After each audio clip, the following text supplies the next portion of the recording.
तो जय मसीह की आपका इस मिडवीक ऑनलाइन सर्विस में हम आपका स्वागत करते हैं। आइए हम लोग आज आराधना के इस शस्त्र में हम जाते हैं और परमेश्वर की उपस्थिति में अपने आप को रखते हैं और परमेश्वर से मांगे कि परमेश्वर आज की ये शाम प्रभु जब हम आराधना कर रहे हैं तो प्रभु हम आपसे एक अद्भुत मुलाकात करने पाए, आपसे बातचीत करने पाए। जिस प्रकार से आप चाहते हैं हमारे जीवन में होने के लिए प्रभु जी, वैसा हम अपने आप को आज के शाम अपने आप को तैयार करने के लिए तैयार हैं। यीशु, आइए अपनी आंखों को बंद करें और परमेश्वर के नज़दीकता में जाएं। पिता, हम धन्यवाद करते हैं इस शाम की समय प्रभु जी आपने ये मौका दिया कि प्रभु हम आराधना कर सके, क्योंकि प्रभु आप इस आराधना के योग्य हैं। हम पिता धन्यवाद करते हैं, हम मांगते हैं पवित्र आत्मा आपका अभिषेक, आपकी उपस्थिति हमारे बीच में उतरने पाए, आप हमसे बातचीत करें।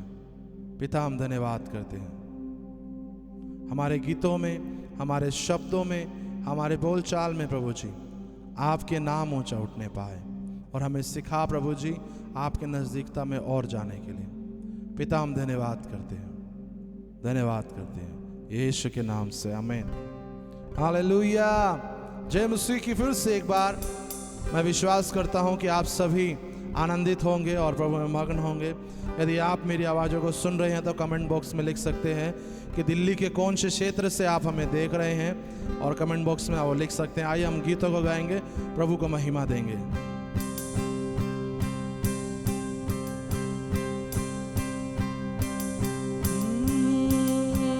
यीशु ने मुझे चंगा किया है, यीशु ने मुझे चंगा किया है, यीशु ने मुझे चंगा किया है, यीशु ने मुझे चंगा किया है। इसीलिए गाऊंगा, सबको बताऊंगा, एक ही राजा यीशु मसीह है। इसलिए गाऊंगा, सबको बताऊंगा, एक ही राजा यीशु मसीह है। हालेलुया, आमीन, हालेलुया, हालेलुया, आमीन, हालेलुया, हालेलुया, आमीन, हालेलुया, हालेलुया, आमीन, हालेलुया, हालेलुया, आमीन, हालेलुया, हालेलुया, आमीन, हालेलुया, हालेलुया, आमीन, हालेलुया, हालेलुया, आमीन, हालेलुया।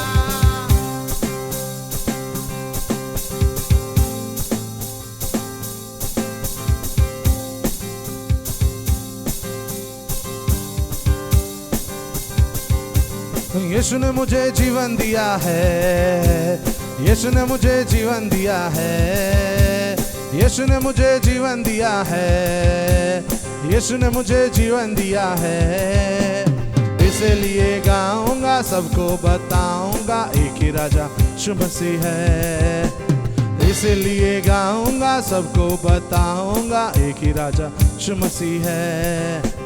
हालेलुया, आमीन, हालेलुया, हालेलुया, आमीन, हालेलुया, हालेलुया, आमीन, हालेलुया, हालेलुया, आमीन, हालेलुया, हालेलुया, आमीन, हालेलुया, हालेलुया, आमीन, हालेलुया, हालेलुया, आमीन, हालेलुया, हालेलुया, आमीन, हालेलुया, हालेलुया, आमीन, हालेलुया, हालेलुया, आमीन, हालेलुया।